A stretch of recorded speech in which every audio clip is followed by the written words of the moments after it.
Part one of my interview with President Trump right after this historic meeting. Mr. President, great to see you. Thank you very much. Historic day. I think most people like me want to know what was going on in that room one-on-one. Well, the big thing is this is now my 25th hour of being up and negotiating, and we've been negotiating very hard. This is about the complete, verifiable, irreversible denuclearization of the entire peninsula. So without that, we could not have had a deal. I mean, one thing up front, we want to denuke the entire peninsula. We want to denuke that whole situation. That is a hotbed. And you know what's been happening for years, and nobody did anything about it. And you have to. We have no choice. We had to. And the relationship was really good. It built. And I talked about early on in the relationship and the feeling, well, we had a very good feel right from the beginning. And we were able to get something very important done. And actually some things happened after that was signed, Sean, where we're getting rid of certain missile research areas, certain missile testing sites. They're getting rid of a lot. You know, in the lead up to this, and this was pretty amazing because obviously I'm a pretty strong critic of our news media in the country, but a lot had happened. He had dismantled a nuclear test site. He crossed over the DMZ. 3 hostages were released. The missiles stopped being fired. He was willing, you wouldn't have come here if he was not willing to talk about denuclearization. That's right. So all of that happened before you walked in, and I don't remember that you sent cargo planes of cash or gave anything really before the lead up. Why do you think he's interested in doing this after spending that time with him? Well, it's sort of interesting because I noticed some of the press, and I'm not even knocking him because honestly they've been treating me very good on the subject. What's to treat badly? But some of the press would say he's meeting with them and therefore he has a major loss. I said, since when? And others wanted to. It never worked out. It probably never could have worked out. But we really have gotten a lot. You haven't seen missiles going up in 7 or 8 months. You haven't seen research. You haven't seen nuclear tests, very importantly. Japan is very happy because they were being encircled. I mean, there was a period of time when they were going right over the middle of Japan. And we got our hostages back, and you're right, we didn't pay for that, but I think, I don't say that in a braggadocious way at all, because he did such a smart thing, because that was such a good thing to do, and I feel so badly about Otto Warmbier. That was the one thing, and Otto did not die in vain. I actually believe, and I've gotten very friendly with Otto's parents, they're incredible people, devastated, as they, as you would think, great parents. He was a great young man. But I think without Otto, this whole thing wouldn't have happened because it crystallized when he came back in the condition. It crystallized so much to so many people, maybe even to the other side, frankly.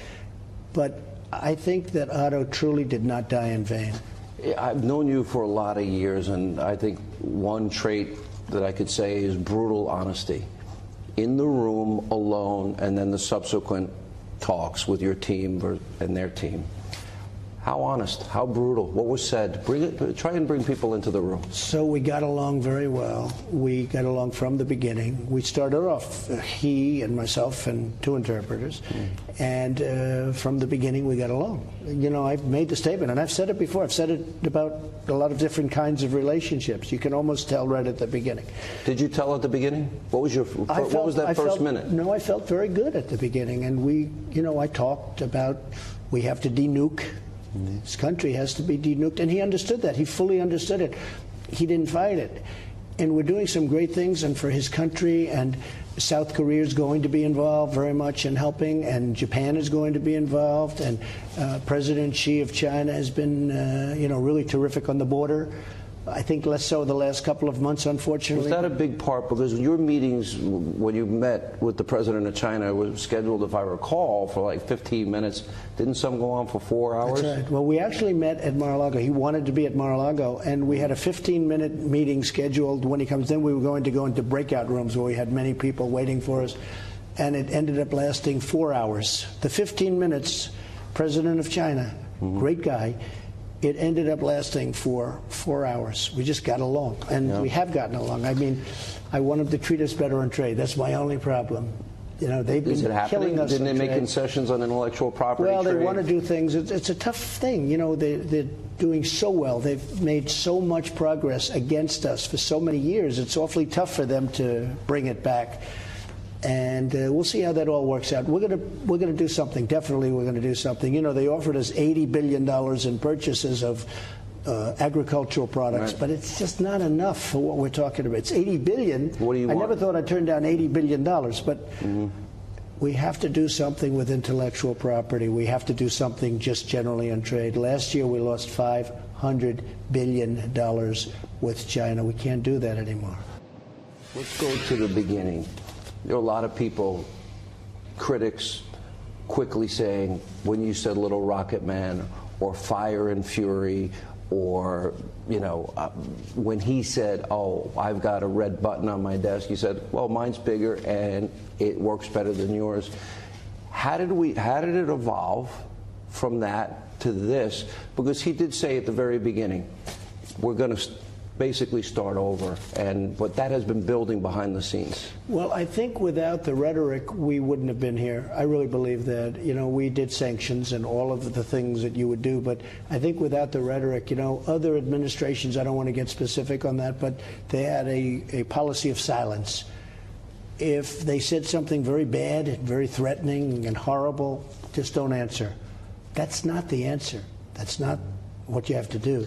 So I think the rhetoric, I hated to do it. Sometimes I felt foolish doing it, but we had no choice. So strategically you were doing it? Well, yeah, I mean, I think he gained respect. You know, he's a strong guy. Hey, people were saying, what's he like? He's got a very good personality. He's funny, and he's very, very smart. He's a great negotiator.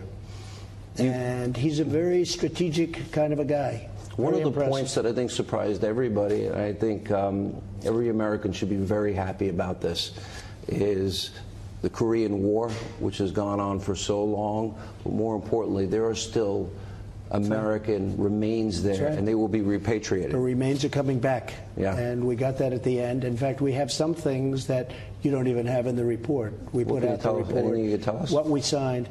Yeah, missile sites that they use for the launching of missiles and missile research areas. That's going to be gone.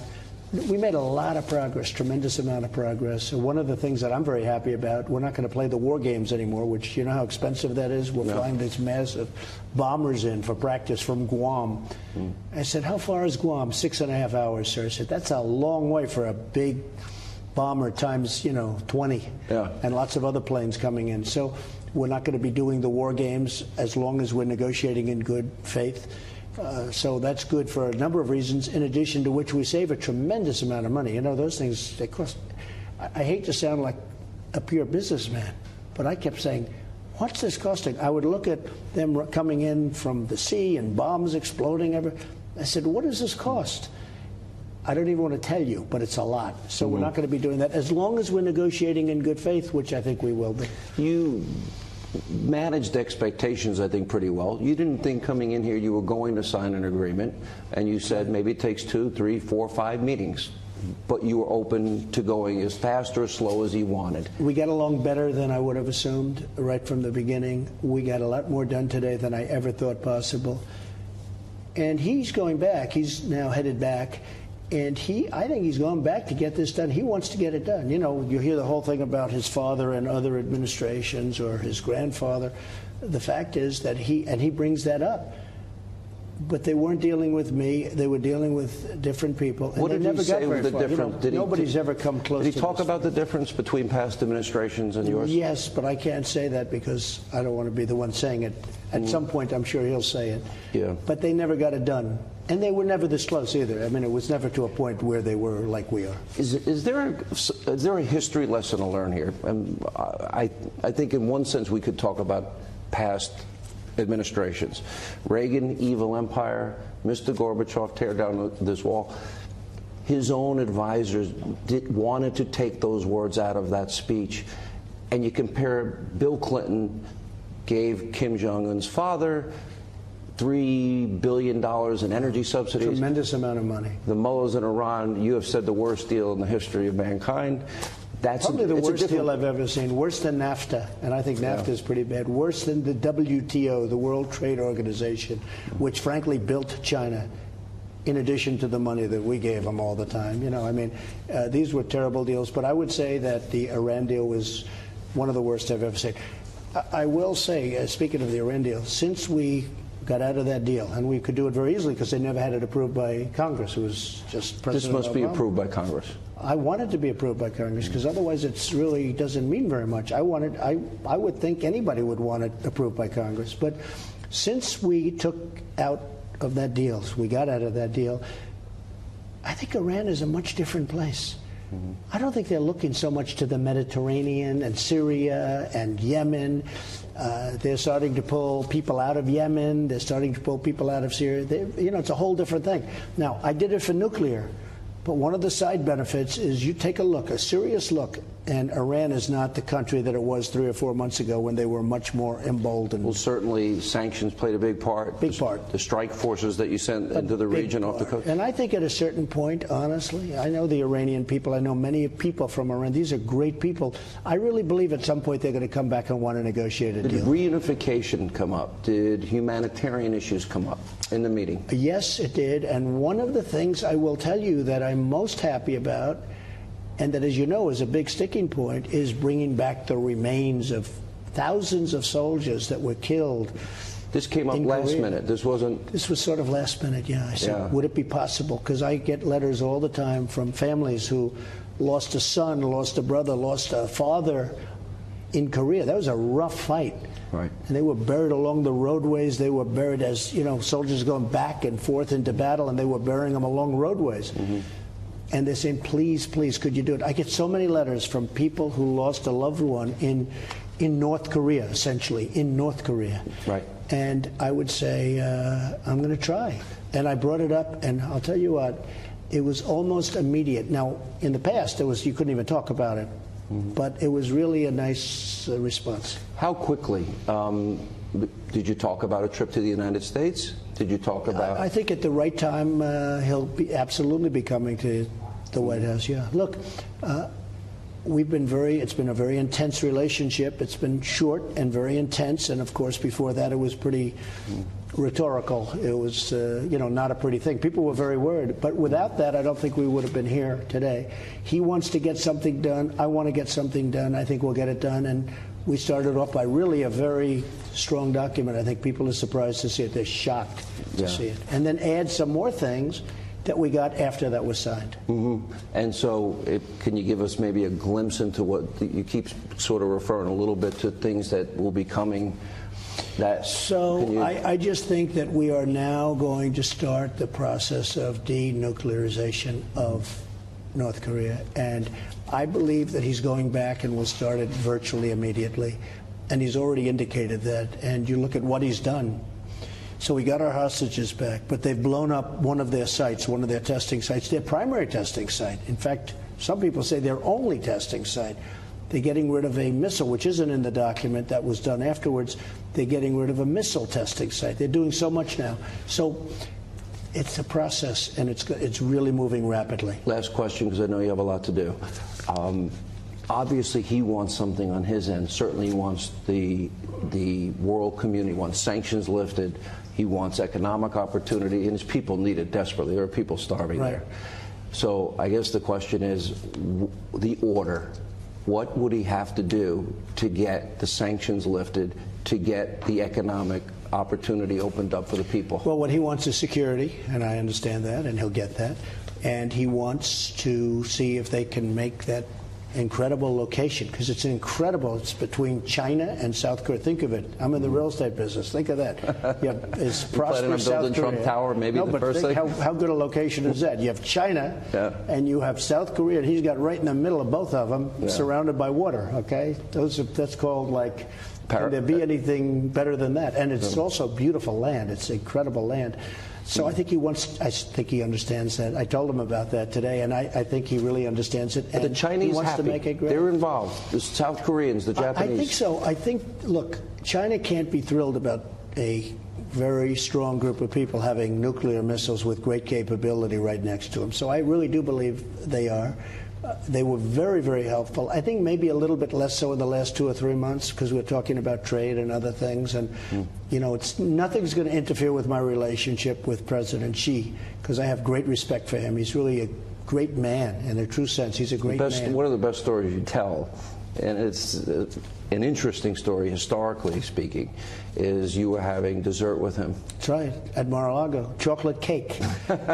You remember? And I said, this was after Assad had used chemical weapons on his own people. That's right. And you had launched the first strike. I said, Mr. President, we just sent 58 missiles into Syria to hit a certain target.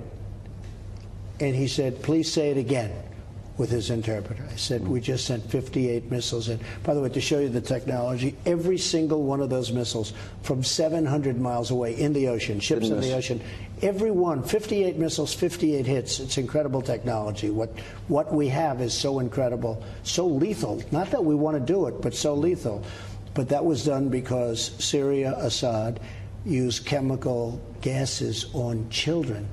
And we had to do that. Had President Obama gone over the red line, I think you maybe would have had a different story in the Middle East. I really believe that.